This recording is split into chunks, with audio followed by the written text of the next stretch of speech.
क्या दुनिया world war 3 की तरफ बढ़ रही है या डोनाल्ड ट्रंप की कोई चाल है? आज के इस वीडियो में जानेंगे आखिर राज क्या है। तो आगे बढ़ने से पहले चैनल सब्सक्राइब कर लीजिए और वीडियो को लाइक। चलिए शुरू करते हैं। इमेजिन करो एक ऐसा दिन जब पूरी दुनिया की खबरों में सिर्फ एक ही शब्द हो, वॉर। आसमान में उड़ती मिसाइलें, देशों के बीच बढ़ता तनाव और लोग डर के साथ एक ही सवाल पूछ रहे हों, क्या वर्ल्ड वॉर 3 शुरू होने वाला है? और इस पूरे खेल के बीच एक नाम बार बार सामने आ रहा है, डोनाल्ड ट्रंप।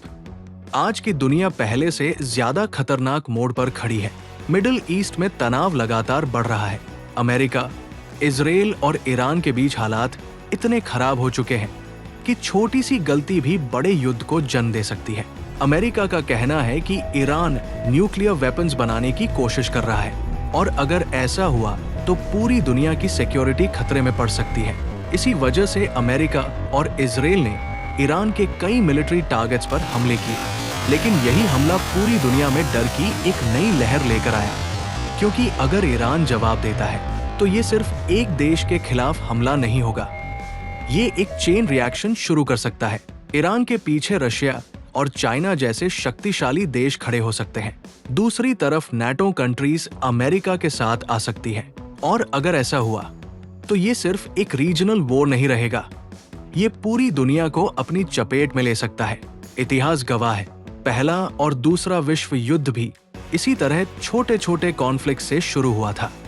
लेकिन आज की दुनिया पहले से बहुत अलग है। आज के युद्ध सिर्फ सैनिकों से नहीं लड़े जाते।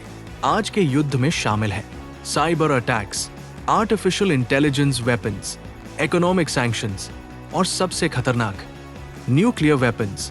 अगर न्यूक्लियर पावर्स आमने सामने आ गए तो ये मानव इतिहास का सबसे विनाशकारी युद्ध हो सकता है।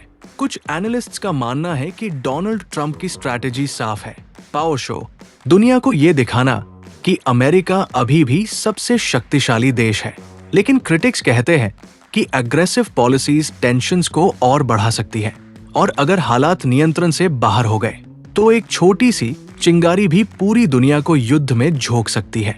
सच ये है कि आज कोई भी देश वर्ल्ड वॉर 3 नहीं चाहता, क्योंकि अगर तीसरा विश्व युद्ध हुआ तो शायद कोई भी जीतने वाला नहीं होगा। लेकिन दुनिया जिस दिशा में बढ़ रही है वो हमें एक खतरनाक सवाल पूछने पर मजबूर कर रही है, क्या हम इतिहास को दोहराने वाले हैं या इस बार इंसानियत समय रहते संभल जाएगी? क्योंकि वर्ल्ड वॉर्स कभी अचानक शुरू नहीं होते, वे धीरे धीरे बनते हैं, तनाव से, राजनीति से और सत्ता की भूख से।